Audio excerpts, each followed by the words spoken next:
Okay, so anyone thinking about moving to another country asks this, right? This huge question.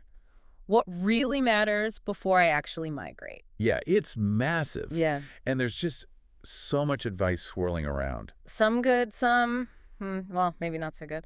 And honestly, a lot seems to miss the really crucial stuff. You're absolutely right. It's like a flood of information. Save this much money, get that visa, pick this city. Mm. But when we look through all the material, it's clear not all that advice is uh, equally important. Some key things just get consistently missed. Even by people who think they've covered all the bases. Exactly. It's fascinating, isn't it? How we focus on maybe the obvious things, but miss the real foundation. Right. And that's what we want to do today, cut through that noise. Hmm. We're going to unpack the real priorities, figure out what's essential versus just, well, important, all based on the stuff we reviewed for you. Yeah, the goal is for you to walk away really understanding what counts. Maybe with a few surprises you hadn't thought about. Definitely. So let's start where most people do, the job hunt. Ah, yes, the job. It's such a common idea, isn't it, Uh, that you'll just kind of land and a job will appear. like magic. Poof. Yeah. Shake off the jet lag, send out a resume, boom, offer. What did the sources tell us about that? Well, the boom is usually more of a slow burn, or maybe doesn't happen easily at all. Okay. The reality is just way more complex.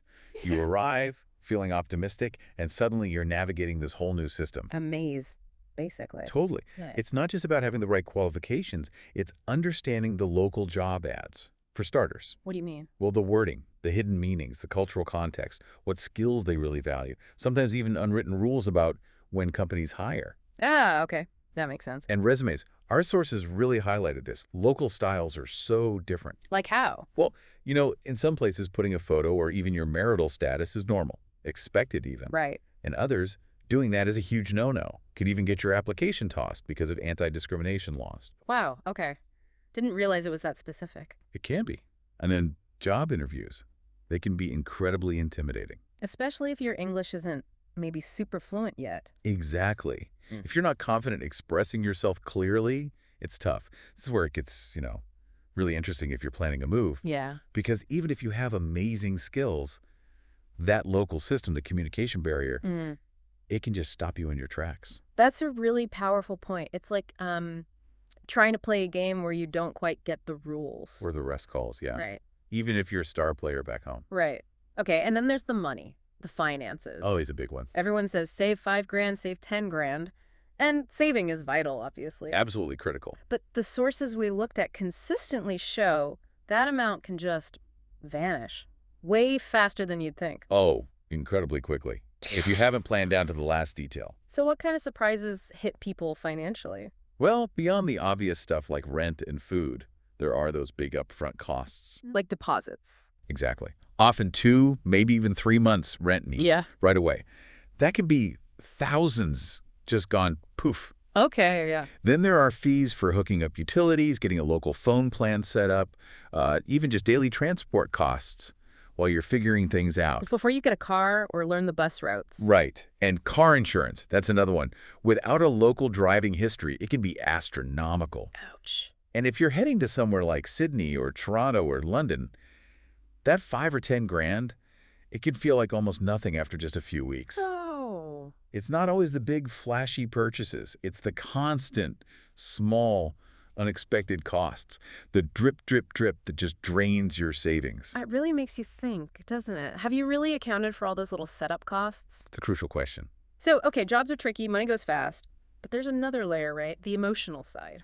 Yes. The emotional preparation, often overlooked. People sort of romanticize the move, maybe, but the sources kept pointing to, well, loneliness. Deep loneliness, yeah. And culture shock. That can be really jarring. And just the stress of being so far from your family, your friends, your whole support network. Absolutely. And if you're not mentally glued up for that, it can hit you like a ton of bricks. How so? We're talking moments of feeling incredibly isolated, Yeah. frustrated, doubting your whole decision. Mm. Imagine the mental energy it takes just to figure out basic things like how recycling works here, which side of the path to walk on, how to order a coffee without feeling awkward. Things you never even think about at home. Exactly. They become these huge energy drains. Day after day, you feel overwhelmed by simple interactions. You miss your people intensely. You struggle with social cues you don't get yet. That sounds exhausting. It is. And the sources really stress this. You can save money, you can research jobs, but preparing your mind, your heart for that emotional roller coaster, that's just as vital. It's your safety net, really. Your ultimate safety net, that mental resilience. Okay. So we've covered the common pitfalls, the job hunt realities, the disappearing savings, the emotional toll. Things people might think about, but maybe underestimate. Exactly. But digging into all this material, one thing kept coming up.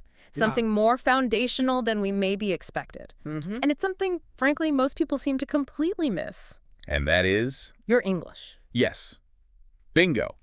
This is probably the single most overlooked factor. But it affects everything else. It underpins everything. It's not just, one more thing on the checklist. It is the foundation for your whole migration experience. Explain that a bit more. Okay, think about it.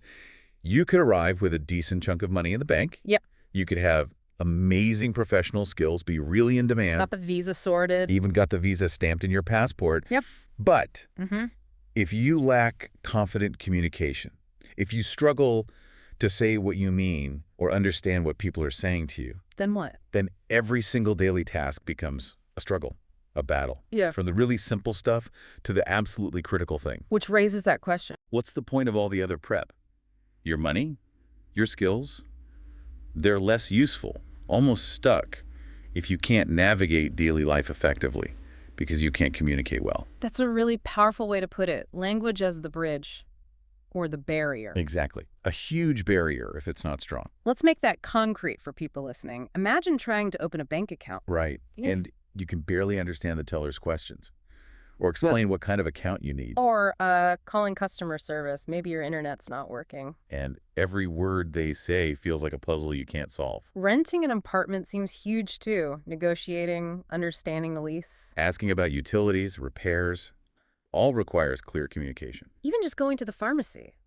Asking about medication. These are everyday things, but without clear language skills, they become sources of massive frustration, vulnerability even. You could be easily misunderstood. Or even taken advantage of. It really makes you pause, doesn't it? How much we rely on easy communication back home. We totally take it for granted. And that's the core of it.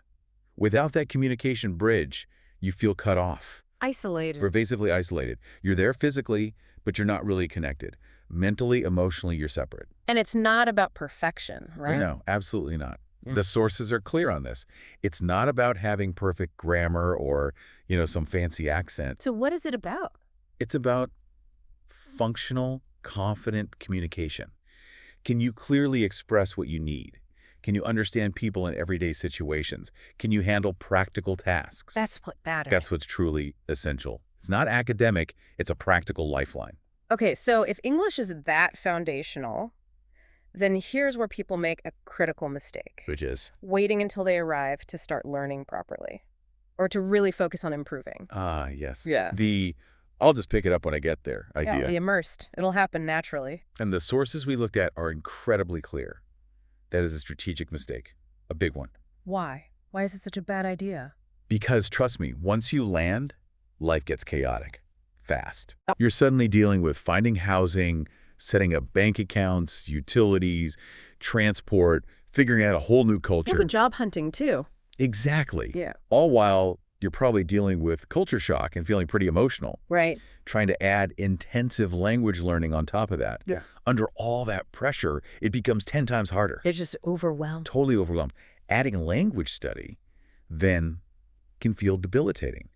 So if you look at the bigger picture, Preparing your English beforehand. it's not just helpful, it's strategic. Yeah.